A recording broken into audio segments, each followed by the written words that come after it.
derrière. C'est un peu le but. Oui, mais ça peut peut-être cacher quelque chose. Ça, je ne sais pas. J'aime bien les gens qui savent mieux. Mais du coup, en fait, c'est d'entendre de part et d'autre en fait, des retours d'expérience, justement, après avoir vu des thérapeutes. Et c'est vrai que quand je vous entends parler, on entend quand même des gens qui viennent vous voir parce qu'ils ont des mots, en fait, que ça soit physique, psychologique, enfin, peu importe. Et en fait, est-ce qu'il y a des gens qui viennent vous voir tout simplement parce qu'ils ont envie de faire un état des lieux? Voilà, aujourd'hui, j'ai pris toutes ces décisions, j'ai fait ces choix. J'ai l'impression que je ne suis pas forcément en phase avec ces choix. Je sais pas comment. Ma question, en fait, c'est ça. Est-ce qu'il y a forcément besoin d'avoir un mal, pardon, et c'est de se dire, à un moment donné, on a juste envie d'aller vous voir et de se poser la question, peut-être que finalement, c'est plus ça mes choix, en fait, dont j'ai besoin, et d'évoluer, en fait, est-ce que je suis en phase avec moi-même, en fait. Alors, je ne peux pas répondre pour tout le monde. Je veux dire, il y a un tel éventail de personnes qui accompagnent. Alors, ça, c'est clairement, par exemple, quelque chose à travailler avec un coach, par exemple. Je suis également coach, mais c'est vrai qu'on ne vient plus vraiment me voir pour ça, parce que je commence à être un petit peu typé. J'aime bien faire du... Bienvenue. Bonsoir. Bonsoir, il doit y avoir des chaises qui traînent quelque part. Ouais, Voilà. Je crois que les chaises sont plutôt par là, par contre. Oui, je suis passée par ici. Oh, sinon, vous pouvez passer. Bon, je fais plus de croche-pied depuis longtemps. Merci, pardon. Et donc, oui, c'est vraiment au choix de la personne. Vous avez des thérapeutes qui, effectivement, aiment beaucoup discuter, beaucoup de psy d'ailleurs.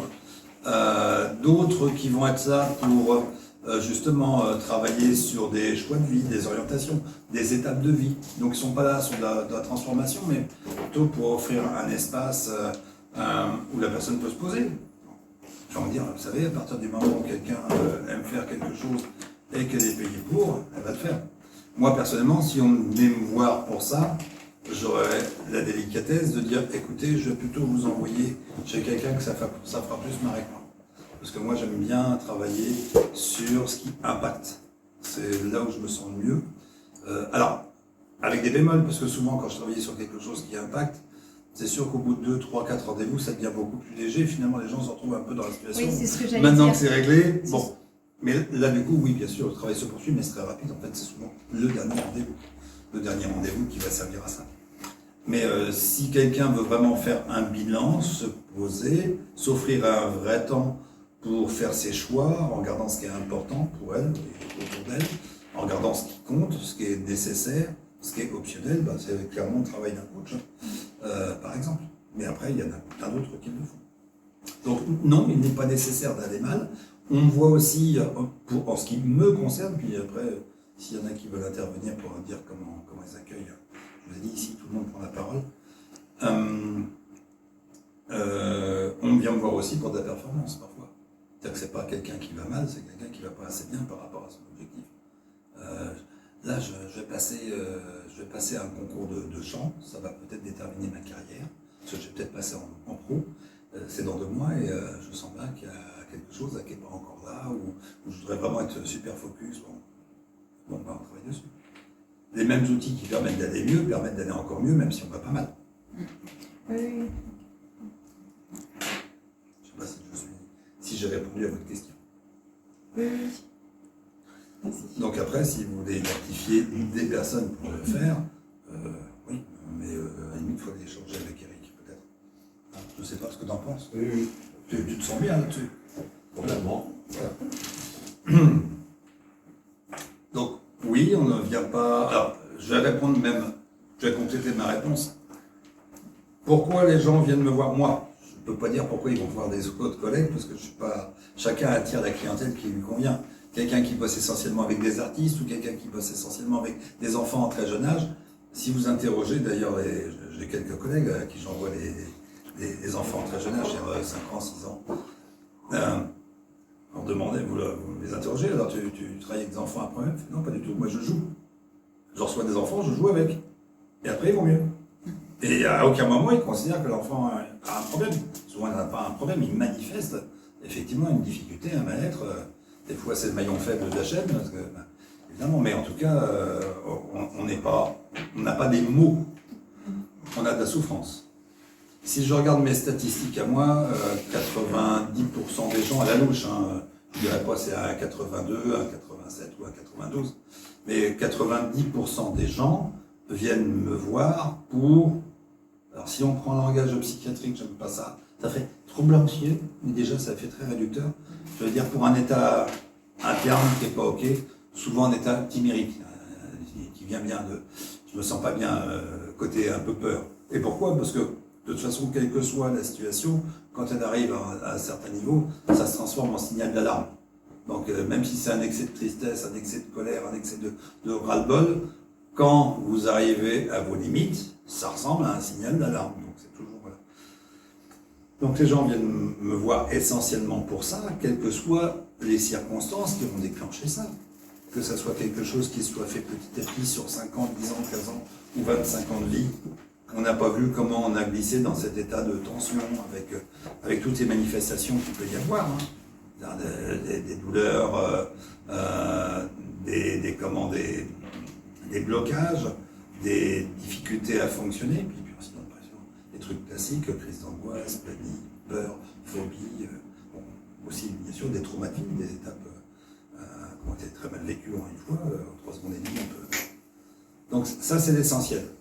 Après, c'est pas tout à fait pareil de venir me voir pour un problème de couple. On va pas dire que les gens vont mal nécessairement, mais en tout cas ils sont plus bien l'un à côté de l'autre. C'est encore un petit peu différent. Des gens viennent me voir pour quelque chose de performatif, donc voilà, pour aller mieux parce qu'il y a un objectif, mais ça représente allez, 3%, 4%.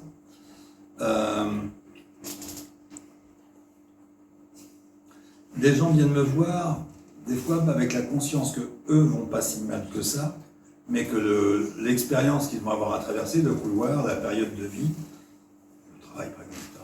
Là il y a quelque chose qui est pas ok, donc ils ont besoin de ressources, ou ils ont besoin de prendre un peu de recul. Donc c'est pas tellement j'ai un problème dans moi, mais comment être accompagné pour traverser une étape particulière. Ça représenterait plutôt le 7-8%. Voilà. Ok, je ne sais pas si j'ai complété aussi la question. Oui, comme vous le souhaitiez. les compléments me vont. Mais après, ben, évidemment, quelqu'un qui lui dirait non, moi je travaille qu'avec des artistes, sur de la créativité, bon, il aurait tout à fait notre vision. Quelqu'un qui est orienté sportif, quelqu'un qui est orienté accompagnement post-trauma, accompagnement périnatal, que ça se passe bien ou que ça se passe mal, quelqu'un qui accompagne spécifiquement le deuil, je fais beaucoup, mais là on est encore dans des états très particuliers, mais toujours où la personne se sent sans ressources.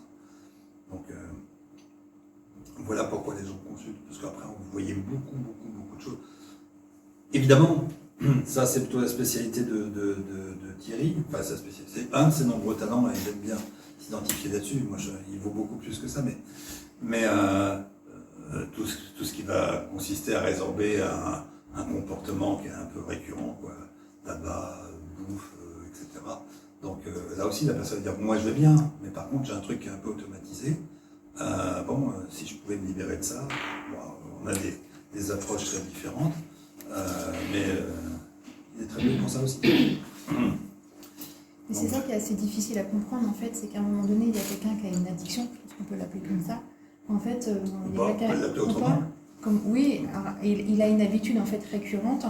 Et en fait, c'est comment avec l'hypnose, on arrive en fait à lui enlever cette idée-là.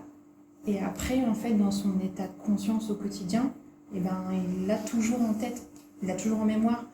En fait, j'arrive pas à comprendre cette phase-là, en fait, parce qu'on a l'impression, je suis désolée, hein, mais c'est vraiment par méconnaissance, en fait, que je parle. Et en fait, on a l'impression qu'on perd des connaissances à ceux qu'on n'a pas. Donc, non, moi, je suis en état de méconnaissance, et du coup... Oui, c'est ce que je dis, c'est exactement l'endroit où les gens qui méconnaissent viennent prendre de l'information. Il faut arrêter de s'excuser pour ça. Oui. Et du coup, on a l'impression de perdre une partie de soi-même, en fait, quelque part, comme si on n'arrivait pas à contrôler cette partie-là. C'est qui ou Nous, non, je dis nous, mais je ne devrais même pas m'inclure parce que j'ai pas subi une hypnose, mais... Subi une hypnose, j'aime beaucoup ça, c'est un petit peu le début du premier rendez-vous. On va arrêter de causer avec ce cerveau-là, parce que de la façon dont il en cause déjà, même moi qui vois le truc, je me sens pas bien. Non mais voilà, donc Alors, vous avez compris pourquoi je viens là. Hypnose, d'abord, c'est parce qu'on en fait une chose. L'hypnose est un état, d'ailleurs on va revenir dans le thème d'aujourd'hui. Hypnose, qu'est-ce qu'on met dedans? Hypnose est un état dans lequel on est régulièrement, très régulièrement. Il n'est pas thérapeutique en tant que tel. C'est juste un état particulier où on peut enregistrer de façon différente et un peu plus profonde des choses. Donc éventuellement accéder aussi à des choses qui sont enregistrées et les enregistrer plus facilement. Et en dehors de toute compréhension, on est bien sûr de l'enregistrement. C'est quelque chose de très neuro, l'hypnose. Enfin, en tout cas, c'est ma vision. Donc on va se connecter à un état. C'est ce qui est enregistré. L'état, il est le fruit de une ou de 10 000 expériences. Alors quand c'est le fruit d'une, personne dit, je vais vous expliquer pourquoi je suis là, parce que je suis tombé du toit, et là j'ai cru que j'allais mourir, elle s'en souvient, c'est bon. Ben, c'est rapide, c'est facile à comprendre. Je pourrais dire, oui, alors quel rapport avec Fégounier? Allez voir plutôt, je sais pas, un cascadeur, peut-être que... Bon, s'il est bien, c'est parce que ça lui a fait quelque chose de particulier, mais à la limite, il n'y a rien qui explique, ça aurait pu vous faire autre chose. Et puis il y a des gens qui me disent, ben, en fait, je sais pas, moi, pourquoi je suis comme ça. À un moment donné, je me souviens que je fonctionnais d'une autre manière, et puis petit à petit, ben, je prends conscience, et de plus en plus, que là, ça s'est automatisé. Donc, comment voulez-vous que quelqu'un puisse comprendre quelque chose qui est issu de 1000 expériences différentes, mais qui produit un état qui est un peu le même de plus en plus, peut-être même de plus en plus rigide, au gré des expériences. Il n'y a rien à comprendre, il y a à déprogrammer. Et c'est facile à déprogrammer. Par contre, à comprendre, vous en comprenez ce que vous voulez. Comme à chaque fois que vous sortez de quelque chose qui vous déterminez, puis tout d'un coup, ça ne vous détermine plus. Prenons chaque stade du développement. D'accord que tout d'un coup, les intérêts d'une petite fille de 15 ans, ça ne va pas être les mêmes qu'une jeune fille de 15 ans ou d'une femme de 25. Alors, on va expliquer le changement, non pas par l'hypnose, mais par un changement physiologique, mais en fait, il n'y a pas besoin de comprendre. Et si d'ailleurs on demandait à la personne pourquoi elle fonctionnait comme ça avant et pourquoi elle ne fonctionne plus, elle va dire, je ne sais pas, j'ai changé. L'hypnose est juste une manière de changer rapidement, mais vous ne comprendrez pas plus, sauf avec l'explication un peu neuro, mais vous ne comprendrez pas plus ce qui vous a transformé. Entre le moment où vous aimez quelqu'un et le moment où vous n'aimez plus quelqu'un, des fois il se passe une nuit, pour ceux qui ont un peu d'expérience. Je ne comprends pas, pendant 10 ans, je trouvais que la personne était toute choupie. Et ce matin, elle est toute chiante. Bon, et bien sûr, les gens viennent consulter ainsi. Mais qu'est-ce qui s'est passé? Alors, la personne se pose beaucoup la question quand ça l'embête, parce que c'est tellement brusque, c'est merde. Et toutes les conséquences, comment je fais? Je continue à habiter avec, pas, on en cause, est-ce que j'ai envie d'en causer? Bon. Vous avez remarqué que par contre, si c'est 6 mois ou 1 an ou 2 ans après, c'est-à-dire que lorsque vous avez déjà fait des bagages et que vous êtes déjà parti ailleurs, si on y va au fait, qu'est-ce qui s'est passé entre le moment où il était tout choupi et le moment où la personne est devenue chiante? Je sais pas, je m'en fous. Donc en fait, on a juste besoin de comprendre quand c'est gênant, mais quand c'est pas gênant, toutes ces évolutions que vous avez faites dans votre vie. Vous n'avez pas besoin de les comprendre. Pourquoi vous aimez les fraises Tagada, vous n'aimez plus les fraises Tagada? Pourquoi vous êtes addict aux nounours au chocolat? Et tout d'un coup, vous êtes écœuré. Vous pourrez mettre toutes ces explications que vous voulez une fois que ça a changé.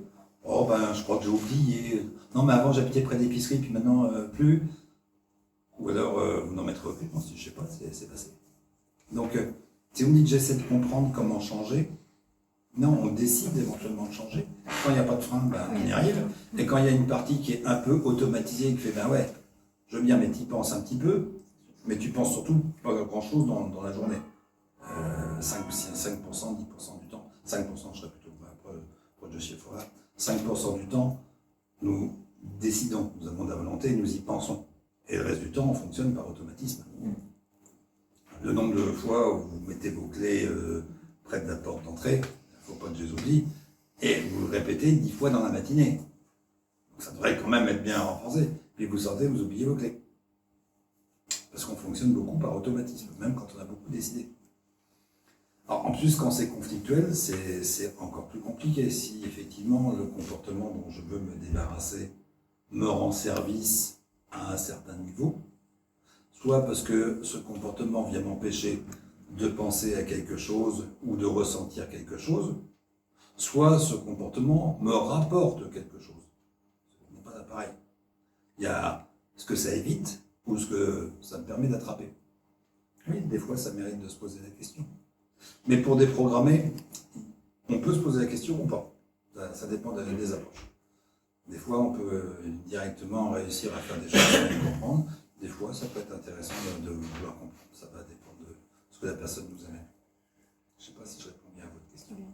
J'essaie de le faire sans jargon et psy. C'était un peu ma volonté sur les ateliers. Alors, du coup, les gens disent on ne comprend pas toujours tout. Sinon, je peux mettre des mots compliqués si vous préférez, mais je ne suis pas sûr. Très bien, très bien. Voilà.